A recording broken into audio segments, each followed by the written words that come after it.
안녕하세요. 박철순 박사입니다. 오늘은 윤석열 대통령의 대통령 취임 한 달의 발자취를 살펴보고 다음에 우리 희망을 한번 말씀드려보고 싶습니다. 지난 3월 9일 우리 국민은 검찰총장 출신의 국민의힘 윤석열 후보를 제20대 대통령으로 선출했고 5월 10일 국민은 큰 기대를 갖고 그의 대통령 취임을 지켜보았습니다. 윤석열 대통령은 초고속으로 대통령에 취임한 역사상 아주 드문 케이스입니다. 윤석열은 문재인 정부에서 2021년 7월에 검찰총장직에 임명을 받았습니다.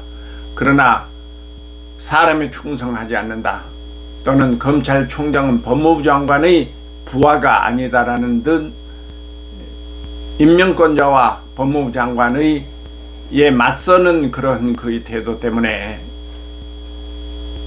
정부의 압력이 심했습니다. 그래서 2년 임기인 검찰총장직을 2021년 3월에 사직하고, 그러자 그 강직한 권력에 대해 맞서는 강직한 그의 태도에 대해서 국민은 환호를 했습니다. 그런데 검찰총장직을 그만둔 후 3개월 만에 6월 29일 그는 정치 참여를 선언합니다. 정치 참여를 선언한 한 달 후인 7월 30일 그를 임명해준 민주당이 아닌 반대당인 국민의힘에 입당하고 7개월여 만인 3월 9일 대한민국 대통령에 당선됩니다. 그의 당선은 이제까지 김대중 대통령과 노무현 대통령의 가장 적은 표차로 당선되었었는데, 그는 이명박과의 경쟁에서 0.74%, 그러니까 24만 7,077표 차로 아주 작은 차이로 가지고 대통령에 당선되었습니다. 그가 당선된 7개월은 우리 여러 대통령과 비교해 볼 때 김대중 대통령께서는 1953년에 맨 처음 선거에 입문하면서 정치에 입문했습니다. 그러나 그가 대통령 된 것은 1998년, 그러니까 44년 만에 대통령이 되었고요. 정치에 입문한 지 44년 만이었고, 그가 1971년 제7대 대통령에 박정희 대통령하고 경쟁을 했었는데 첫 번째, 두 번째, 세 번째 다 낙선하고 네 번째인 1998년에 대통령에 당선되었습니다. 그게 그때 대통령 선거에 입문해서 그가 당선되기까지는 17년이 걸렸습니다. 그뿐 아니라 1979년 6.29에 박정희 대통령이 서거하신 뒤에 바로 전두환 그때 합수부장이 권력을 잡았죠.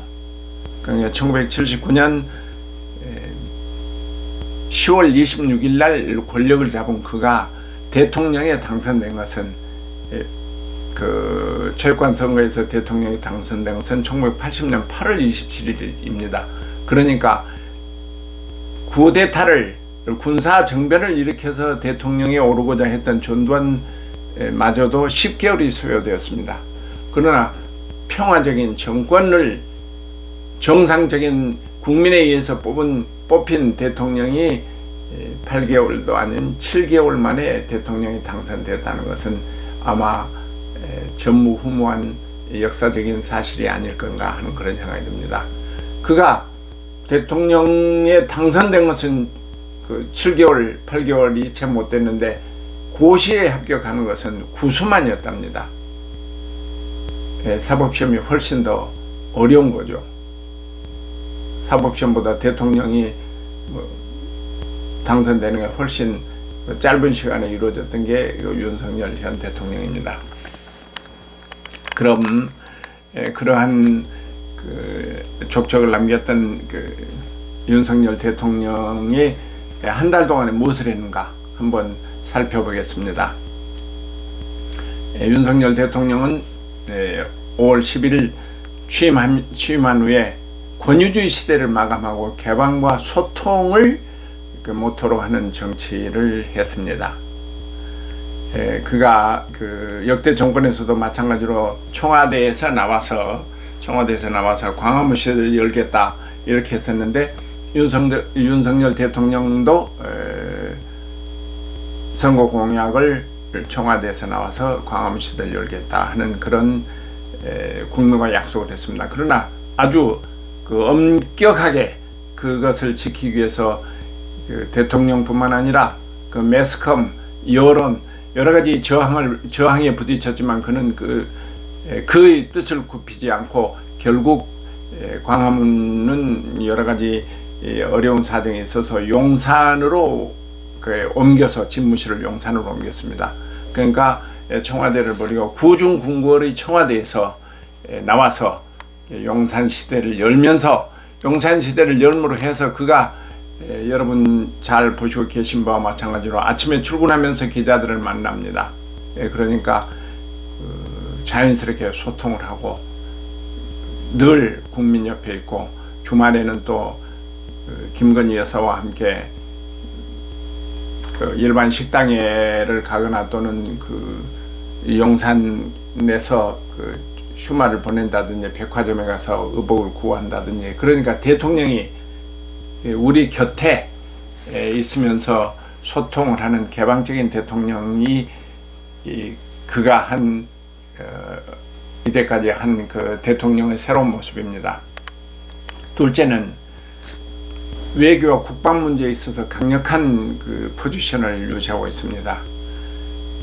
사실 우리나라 대통령이 맨 처음 당선된 바로 시간을 가지고 미국을 방문합니다. 그러니까 어떻게 보면 일본 대통령도, 일본 수상도 수상이 되면 미국을 가서 아련한다고 하는 것처럼 우리는 그런 표현을 쓰지는 않겠지만은 일단 대통령이 당선되면 미국을 가죠. 전두환 대통령이 그랬고, 박정희 대통령도 그랬고, 자기 정통성을 확보하지 못한 대통령뿐만 아니라 그 후에 대통령들도 먼저 미국을 방문해서 영수회담을 했었습니다. 그러나 이번에 윤석열 대통령은 조 바이든 대통령, 미국 대통령께서 그가 당선 취임한 지 10일 만에 한국을 방문했습니다. 물론 조 바이든 대통령의 목적이 여러 가지가 있었지만은 윤석열 대통령과 그 다음날 정상회담을 했죠. 정상회담을 하면서 군사적인 강한 전략적 군사동맹을 견고히 하고 경제적인 파트너십을 강조했습니다. 그리고 미국이 추진 중인 인도 태평양 경제 프레임워크라고 IPEF를 미국과 한국, 일본, 호주, 뉴질랜드와 인도, 아시안 등 13국가가 참여하는 인도 태평양 경제 프레임워크에 함께 했습니다. 그러나 미국뿐만 아니라 우리 외교는 지정학적 위치로 봐서 4대 강국 중국과 일본과 러시아가 늘 우리 외교의 커다란 요인으로 그렇게 작용을 하죠. 그래서 이때까지 문재인 정부에서는 중국을 조금 더 가까이 하고 미국을 좀 더 멀게 하는 친중 그런 정책을 썼었는데, 이번에는 윤석열 대통령은 강력한 동맹, 정치 경제적인 동맹국인 미국과 더 가까이 하면서 중국과 거리를 뒀습니다. 그러나 중국과 거리를 둔 게 아니고 중국과도 가장 강한 왜냐하면 중국의 지리적으로나 또는 경제적으로 굉장히 우리 그 역사적으로 봐서 굉장히 그 긴밀한 상태를 유지해왔던 그 중국과의 외교를 벗어날 수 없는 그런 그 나라에 위치해 있었습니다. 그래서 중국과의 외교도 굳건하게 하기 위해서 기반을 다지고 있습니다. 또 그 일본과는 1965년 그 우리가 일본과 국교를 맺은 후에 지금 현재가 아마 가장 그 어려운, 그러니까 가장 위기의 그 한일 관계라고 그렇게들 이야기합니다. 우리 그 여러 가지 그 일본과의 문제는 그 민주당 정부에서는 죽창가를 부른다고 그렇게 해서 멀어졌을 뿐만 아니라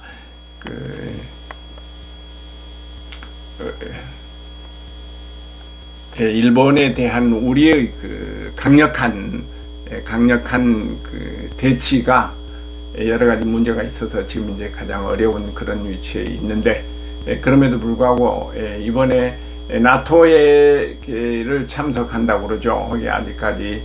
근데 일본과의 이 관계를 대등한 관계를 유지하기 위해서 그런 준비를 하고 있습니다.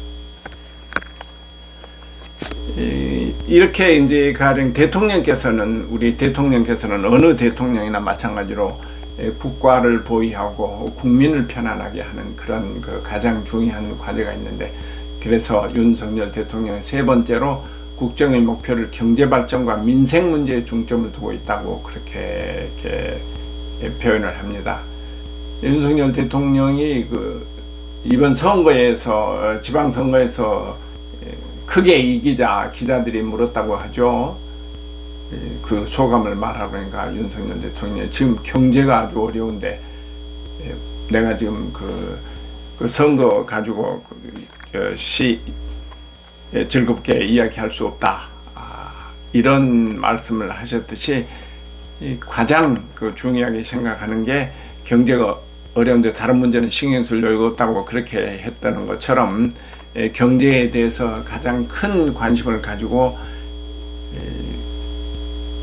그 국정을 해 나가고자 하는 것입니다. 도약과 빠른 성장이 오로지 과학기술 그리고 혁신에 의해서만 이루어낼 수 있다라고 밝히고, 과학기술 인재를 키워내는 것은 생사 걸린 문제라고 이야기하고, 또 얼마 전에 반도체 인력 양성에 대해서 교육부 장관을 탓하고 그런 적이 있었죠. 그래서 인재, 반도체 인재 또는 경제 문제, 경제를 물론 외교를 통해서도 중요하게 풀고 있습니다만 이런 거에 대해서 상당히 많은 신경이었습니다.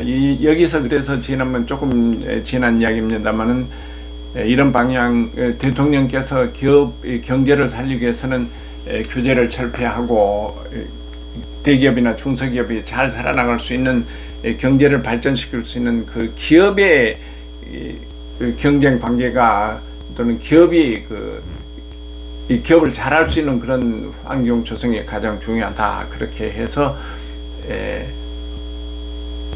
그런 조치를 취하니까 삼성, 현대, SK와 LG 등 대기업에서 5년간의 1,000조가 넘는 투자를 하겠다고 기업에도 화답을 했습니다. 경제 문제가 중요하다는 것을 인식한 대통령께서 하는 처사라고 생각합니다. 넷째, 북한과 관계에서 기존 문제 정부의 지극히 낮은 자세에서 탈피해서 강력하게 당당히 맞서는 그런 자세를 취하는 것 같습니다. 늘 우리 문재인 정부에서는 북한을 아무튼 평화공전이라는 그런 이름하에 여러 차례 남북 정상회담도 했고 미국과 함께 했지만은 결국에서는 갈등 상태가 계속됐었는데, 가령 예를 들어서 북한에서 쏜 미사일 같은 것도 문재인 정부에서는 정확하게 밝히지를 못하고 미상의 발사체라고 하기도 했었습니다. 그래서 지극히 낮거나 또는 강력한 의지를 표현하지 못했던 문재인 정부와는 다르게 윤석열 정부에서는 강력한 대응을 하겠다, 그런 의지를 증명합니다. 그것을 실험하듯이 지난 5일에는 북한에서 단거리 탄도미사일을 8발이나 쐈습니다. 그러니까 금년에만 하더라도 18발을 쏘고 그 도발을 하고 있는데 우리는 침묵했었죠. 그런데 이번에 윤석열 대통령은 미국과 합의하에서 6일 새벽 4시 45분부터 10분 동안 지대지 미사일 에이테콤스를 8발을 그쪽에서 쏜 8발을 대응하기 위해서 우리도 8발을 발사했다고 이렇게 발표가 됐습니다. 즉 실체말로 말해서 얘는 이 눈에는 누의 대응을 한다는 거죠. 물론 강력하게 대응한 것이 어떤 결과를 나타낼지는 우려하는 분들도 계실 겁니다. 그러나 상대방하고 싸우는데 북한을 주적이라고 생각할 때, 북한을 우리의 적이라고 생각할 때 계속해서 도발해 오는 것을 그대로 방치하면서 죽어 지내는 그런 북한과의 대북한과의 관계는 형성하지 않겠다, 이런 이야기입니다. 그리고 얼마 전에 9일 날인가요? 어제 그젠가 우리나라 군인들이 이런저런 여러 가지 대북 관련에 있어서 많은 피해를 보고 희생자가 나오고 그럽니다. 그래서 천안함 피격과 연평해전, 연평도 포격전, 비무장지대 목함 지뢰 사건 등 북한의 도발에 맞서서 싸워서 전사하거나 또는 희생당하거나 부상을 입은 가족들을 지난 가족들을 청와대에 초청해서 호국 영웅 초청 소통 식탁이라는 자리를 마련해서 대통령께서 우리나라 국방을 책임지는 군 최고 통수권자인 제가 여러분을 지켜드리겠습니다 하고 지난 정부에서 하지 않았던 그런 일련의 국방에 관련된 분들에 대해서 호국에 대한 것을 대통령께서 잘 지켜주고 보훈 정신을 가지고 그분들을 잘 지켜주겠다, 이런 의사를 표시하고 또 초청해서 사람들, 그분들 희생자 가족들 의견도 듣고 또 식사도 함께 하면서 우리 보훈의 중요한 점을 말씀드렸다고 합니다. 그 다음에 5번째는 코로나로 피해를 본 소상공인을 위해 국회에서 62조의 추경을 세워 371만 소상공인에게 600만원 내지 1000만원까지의 손실 보상을 지급했던 것을 여러분은 기억할 겁니다. 이것이 오래된 이야기 아니고 대통령 취임한 지 이틀 만에 전격적으로 속결 민주당과 합의하여 지급을 했었습니다. 이게 너무 엄청난 빠른 시기 내에 이런 행동을 보여줬습니다. 그리고 또 우리가 우크라이나와 코로나 사태와 우크라이나의 전쟁으로 해서 생필품이 많이 상승하고 있습니다.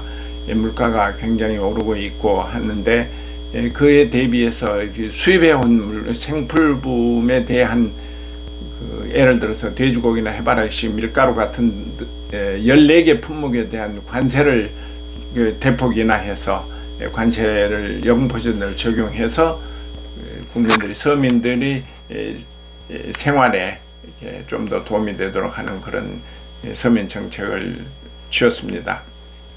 윤석열 대통령은 취임하면서 가장 입에 달고 사는 게 물가, 경제발전 이런 것을 가지고 지금 이제 갑자기 지금 우리 세계적으로, 우리나라뿐만 아니라 세계적으로 미국, 유럽 공이 인플레이가 6%, 8% 된다고 합니다. 우리나라도 최근에 지난 5월에 5.4% 인플레이션이었다고 합니다.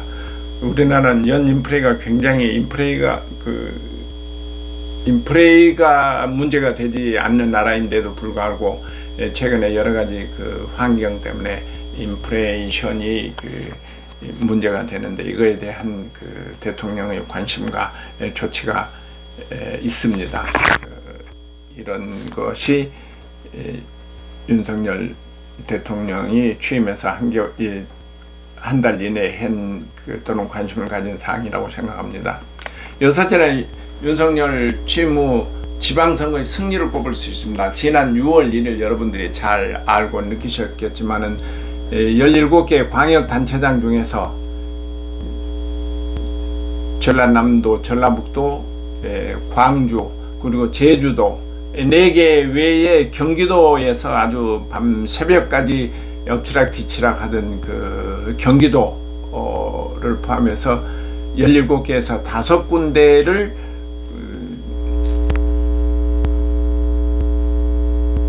민주당이 내주고 12군데는 그 국민의힘이 이겼습니다. 그러나 이게 2018년 지방선거에서는 민주당이 14석을 얻었던 그런 그 싹쓸이를 했던 그런 경험에 비추어서 5개를 내줬다더라도 12개는 굉장히 큰 선거에서 승리를 한 것이다, 이렇게 평가가 됩니다.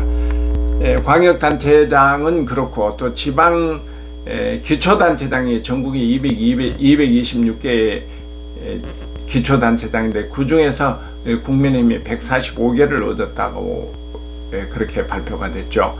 민주당이 63석, 그러니까 절반도 되지 않은 그런 그 성과를 민주당은 가졌고 만족해야 됐고, 기타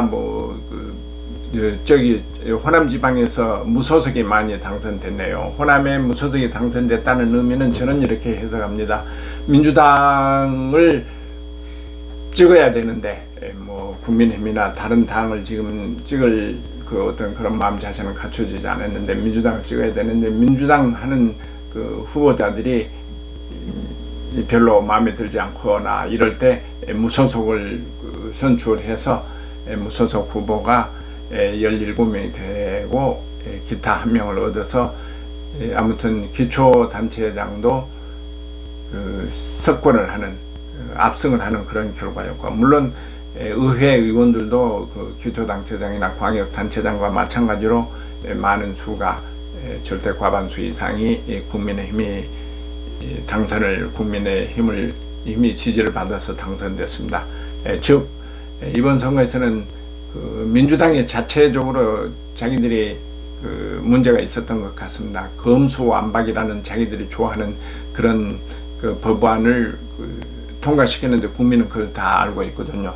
검수완박이라든지 또는 무슨 비상대책위원장들이 갈등이 있었고, 그리고 또 그 송영길 서울시장과 이재명 그 개항에서 출마한 이재명 등의 그 특별한 연고나 이유 없이 출마를 해서 국민의 지탄을 받고 그것이 아마 간표인이지 않느냐, 그런 생각을 합니다.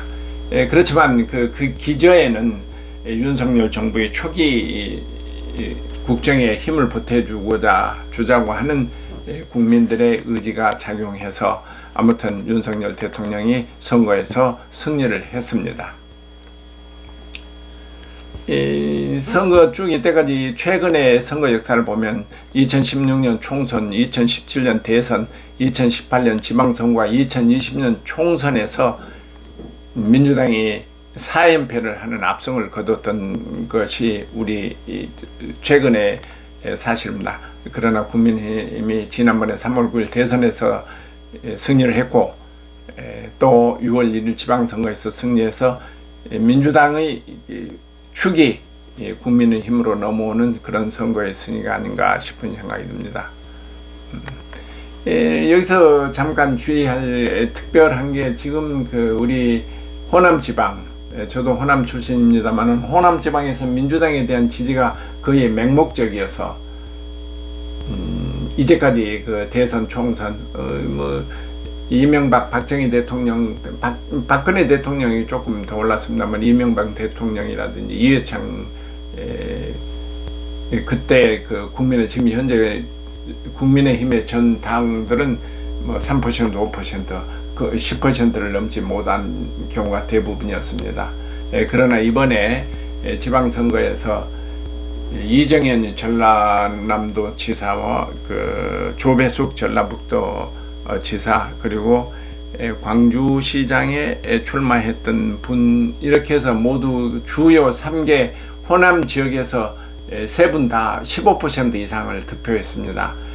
정치 선거에 나오신 분들 중에 15%라는 건 대단한 의미가 있습니다. 물론 15%라는 이상이라는 그 득표를 한 것이 어떤 의미가 있느냐면, 많은 투표를 얻었다는 것과, 그리고 15%가 되면 그 정부에서 지원해주는 그 15% 전액 환불을 받을 수 있는 그런 아주 중요한 의미가 있는데, 세 분 다 15% 이상을 얻었습니다. 또 특별히 특이한 것은 그 광주에서 민주당이 강기정 후보가 당선은 됐지만은 37.7% 밖에 참여를 하지 않았습니다. 광주 시민들이. 이 무슨 제가 의미를 부여해 보자면, 광주 시민들이 어차피 민주당이 될 텐데, 그래서 많이 선거를 포기하는 거죠. 국민의힘은 투표해 주지 못하더라도 나는 포기를 하겠다 해서 유권자의 37.7%만이 이제 민주당 후보를 찍었다는 겁니다. 그렇다면 그 많은 63% 가까이 많은 투표는 사장을 했고, 그 중도층에 있던 그들이 다음 선거에는 국민의힘으로도 올 수 있지 않겠느냐.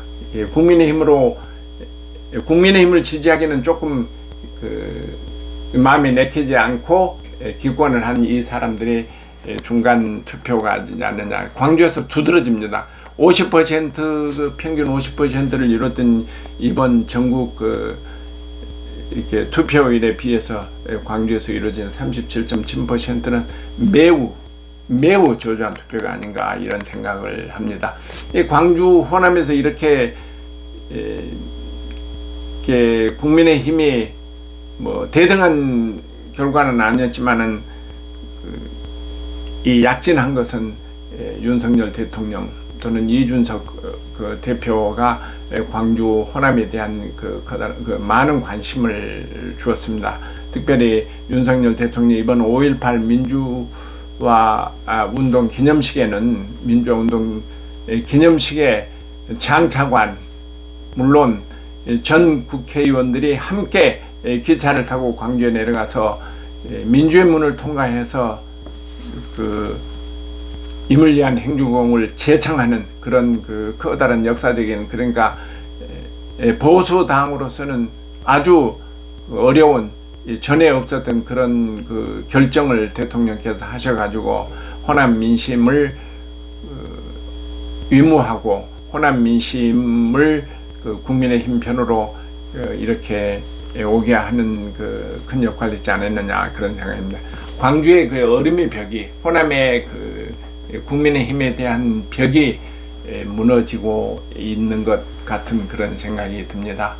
물론 저도 작년 윤석열 대통령 후보의 때 여러 가지 비난을 들으면서 윤석열 후보 쪽으로 지지를 하게 되었습니다. 이런 일련의 여러 상황이, 여러 가지 행동들의, 개인의 행동과 단체의 행동과 대통령의 노력이 광주 호남의 얼음 가슴을 차츰차츰 녹여주지 않느냐, 이런 생각을 해봅니다. 이렇게 해서 상당히 많은 여러 가지 더 그 외에도 있겠습니다만은 윤석열 대통령은 한 달 동안에 많은 일을 이뤘습니다. 그리고 또 윤석열 대통령이 한 달 동안에 이룬 것이 아무리 크고 그렇다 하더라도 5년 임기입니다. 5년 임기 중에 한 달은 60개월 중에 한 달이면 얼마나 60분의 1입니까? 아무리 출발이 화려하다 하더라도 계속 하지 않으면 어렵지 않느냐, 그런 생각이 듭니다. 대한민국 지금 난제가 엄청난 대통령 앞에 놓인 그 문제가 엄청납니다. 제일 큰 문제가 그 경제적인 문제뿐만 아니라 경제 문제에서 부동산 문제, 또 빈부격차 문제, 청소년 문제, 실업 문제, 코로나 극복 문제, 또 지금 현재 여러분들이 보시고 계시는 노조 파업 문제 등, 그리고 그 갈등이 젠더 갈등까지 일어나고 있습니다. 특별히 지금 우리 한국이 지금 현재 우리가 정치 사회적으로 물려받은 윤석열 그 대통령이 물려받은 가장 큰 문제가 사회 갈등 문제입니다. 갈등이라는 게 그 민주당 정부에서 솔직히 말해서 자기 편과 남의 편을 완전히 이분화시켰거든요.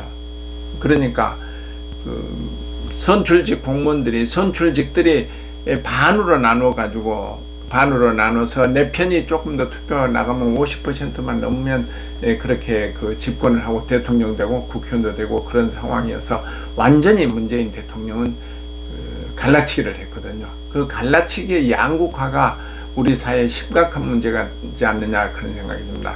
그 양극화를 극복하지 못하면 양극화가 여러 가지 경제적인 문제, 지역적인 문제 여러 가지 있지만 제가 지금 여기서 말씀드리는 양극화라는 것은 그 문재인 대통령이 갈라치기한 그 양극화. 그러니까 절대 가령 친구들 사이에서도 민주당과 국민의힘이 다른 그 지역에 있을 때는 그 전쟁하는 것보다도 더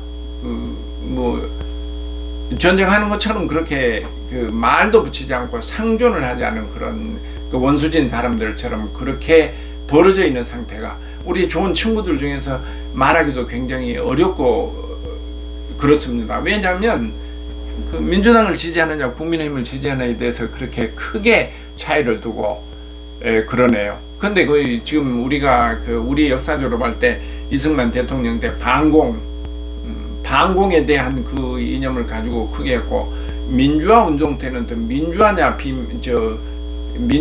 독재냐 권위주의냐 이런 여러 가지 그 이념 또는 남북이 갈려져 있는 상태에서 반공인가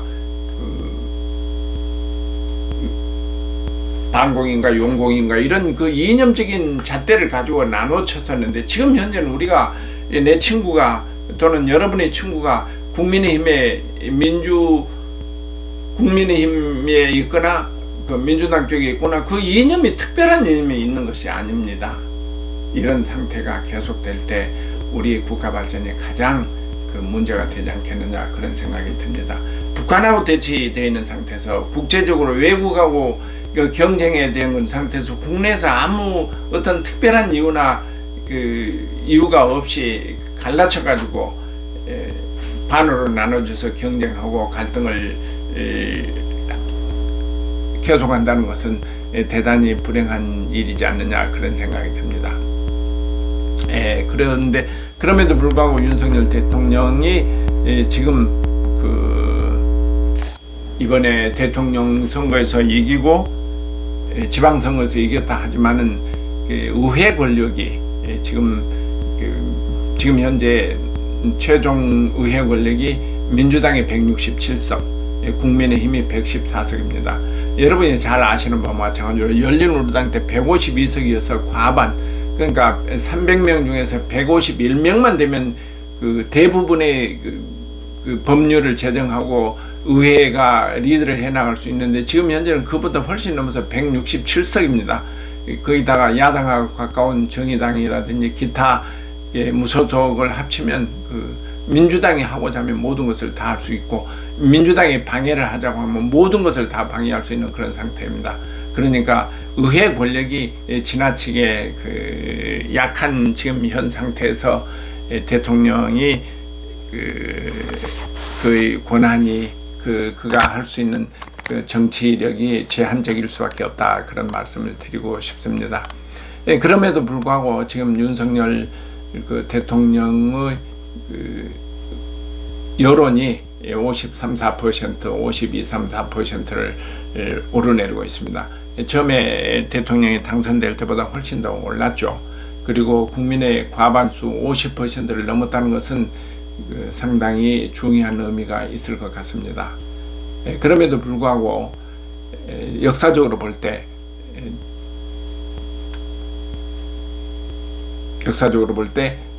한 달 취임 한 달 동안에 얻었던 여러 대통령의 경우를 볼 때 탄핵으로 그만두셨던 박근혜 대통령도 50%가 넘었습니다. 그리고 이명박 대통령 60%, 노무현 전 대통령이 75%, 김대중 전 대통령 80%, 그리고 최근에 문재인 대통령은 아마 한 달 취임 한 달에 82% 2, 3%를 넘나들었습니다. 그러니까 지금 윤석열 대통령보다는 훨씬 다 대부분의 박근혜 대통령을 빼고는 대부분이 다 초창기에 국민이 새로운 대통령에 힘을 실어주는 그런 결과로서 높았습니다. 물론 윤석열 대통령이 53%, 54% 지지를 얻는 것이 대단히 중요하지만 또 역사적으로 볼 때는 초창기에는 다른 대통령들도 그렇게 높았다. 비슷했거나 더 훨씬 더 높았다. 그런 것을 말씀드릴 수 있습니다. 그러나 지금이 시작입니다. 성격적으로 봐서 공정과 정의, 자유를 강조하신 우리 윤석열 대통령으로 봐서는 저는 기복이 크지 않을 것으로 생각합니다. 언제나 개인을 위하지 않고 개인 집단을 위하지 않고 국민을 바라보고 하는 공정과 상식 정의를 부르짖는 윤석열 대통령의 스타일로 봐서 계속해서 지지가 올라가거나 유지될 것이라고 그렇게 생각합니다. 단 잘해야 되겠죠. 잘해야 되겠죠. 요즘 남성 위주의 인사를 하는데 남성 위주 또는 검찰직에 많은 사람을 검찰을 많이 등용한다. 이런 비판도 있습니다. 그리고 또 특별히 이제까지 없었던 인플레가 아까도 말씀드렸지만 5.4%가 이상이 되고 또 코로나뿐만 아니라 러시아가 일으킨 전쟁 때문에도 곡창지대에 생풀불감, 곡물 수요가 급등해서 우리의 일상생활에 가장 필수적인 그런 곡물이 굉장히 올라가고 가격이 상승하고 석유라든지 가스라든지 또는 일상생활에서 필요한 우리 산업이 필요한 리튬이라든지 여러 가지 광물 자원도 확보해야 되는 그런 절박한 상황입니다. 여기다 대고 지금 현재 내일이나 모레 풀릴지 모르겠습니다만 우리 화물연대의 파업이 있습니다. 화물연대 파업뿐만 아니라 민주노총이라든지 노조들이 상당한 윤석열 대통령이 행정해 나가는데 국가를 경영해 나가는 데서 대단히 많은 부작용을 일으킬 것으로 기대됩니다. 물론 노사가 합의를 해서 잘 진행해야 되겠지만은 물가가 폭등이 되고 또는 경제가 어려울수록 이 노사의 문제는 쉽지 않습니다. 사실은 기업이 흥해야 되고 기업이 흥하기 위해서는 노동자가 잘 살아야 되고 노동자와 기업이 혼연일체가 돼서 국가 발전을 해 나가야 될 텐데 이런 점에 대해서 우리 국민 전체가 이기주의 집단의식을 버리고 함께 국가를 위해서 나가야 된다 하는 그런 생각을 대통령뿐만 아니라 우리 국민들 각각 자기 위치에 있는 모든 분들도 그런 생각을 가지고 해야 되지 않겠느냐 생각이 듭니다. 윤석열 대통령께서 경제적인 문제, 국방 외교 문제 여러 가지 많은 노력을 하시고 계십니다. 우리가 작은 나라에서 굉장히 규모가 작은 나라에서 잘 살기 위해서는